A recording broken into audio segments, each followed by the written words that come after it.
Ganaan sabana hiikenu raafure beektota ol baasee wallaalaa gaggure diigenuuf ijaare adeemsa jijjiire akka hin dabbenuuf diriire yaa rabbi alhamdulillahi dirqameetii dhageenye yaa rabbi alhamdulillahi yaa allah mooticha gaarii galata kee yaa ilaahi tika keetiin arragenye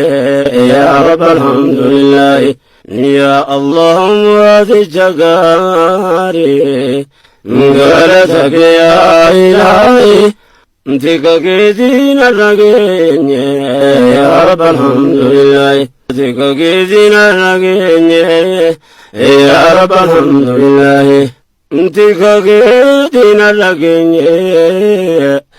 yaa rabbi alhamdulillahi akkuma taarika firaawna irraa barreen zaalimni hundi yeroo ofii biran tarre jiruun jiraanne aangoon hin dabarre mootummaan kan rabbiiti namni shuumen jaarre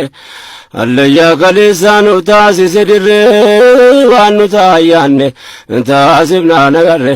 gaafii amantii qabne turi akkamaa turre hogganaan sabana hiikenu raafure beektota ol baasee wallaalaa gaggure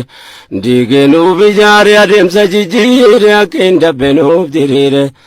yaa rabbi alhamdulillahi dirqameetii dhageenye yaa rabbi alhamdulillahi